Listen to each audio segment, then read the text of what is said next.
One of the most interesting subjects today are UFOs and aliens. In these end times, does the Bible infer an attack on Earth by aliens? The following scenario is based on research from the writings of the Jewish prophets Jeremiah and Daniel, and in the New Testament, 1 John, Luke, and Revelation. First, the Bible UFO prophecy scenario, and then the Bible proof.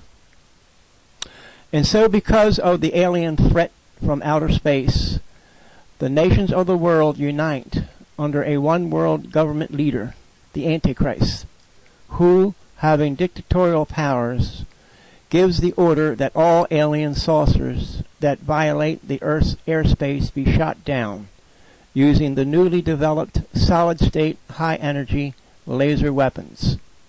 66 saucers are shot down and crash to Earth because of this new technology. The alien commander is surprised and filled with awe and respect because of his adversary, the UN president, or the Antichrist. The nations of the world are adorningly grateful to the world president for his effective and saving leadership in defeating the aliens. They love his strong leadership. And now, the Bible proof.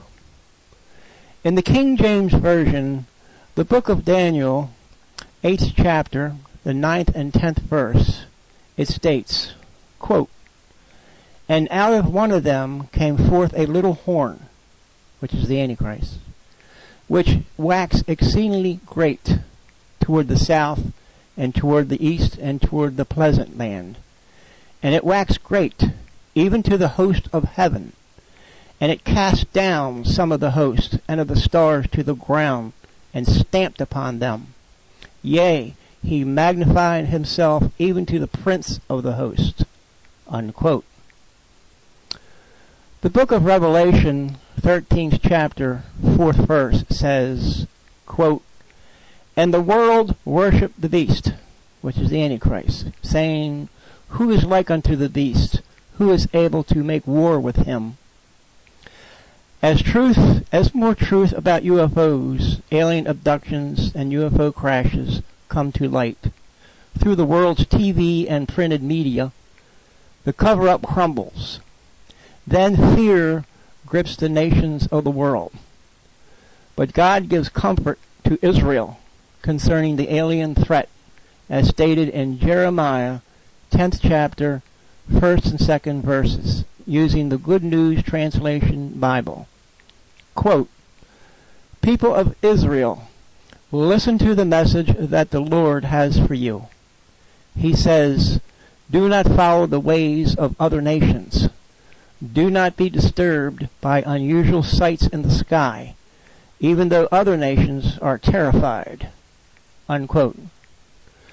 And in Luke 21st chapter, 11th verse, also of the Good News Translation Bible, quote, "There will be terrible earthquakes, famines, and plagues everywhere. There will be strange and terrifying things coming from the sky." The New English Bible translation says of the same verse, quote, "In the sky, terrors and great portents." Unquote.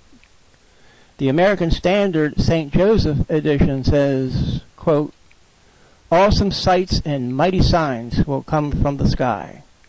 Unquote.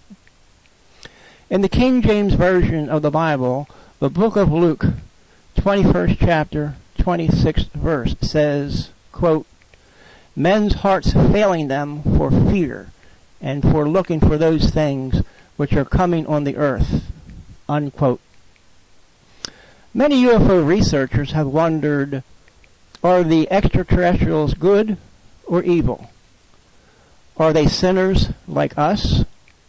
Do they have the ability to kill, lie, and do all the things that sinners here are capable of doing? The Bible seems to answer these questions in the affirmative. In 1 John, 5th chapter, 19th verse, it says, quote, "The whole world lieth in wickedness." Unquote. In Strong's Exaltus Concordance, page 43 in the Greek dictionary section, the word world in that particular verse means cosmos, K-O-S-M-O-S, which is the same as cosmos, C-O-S-M-O-S, or universe. Therefore, what 1 John 19th verse is really saying is, quote, the whole universe lieth in wickedness, or sin.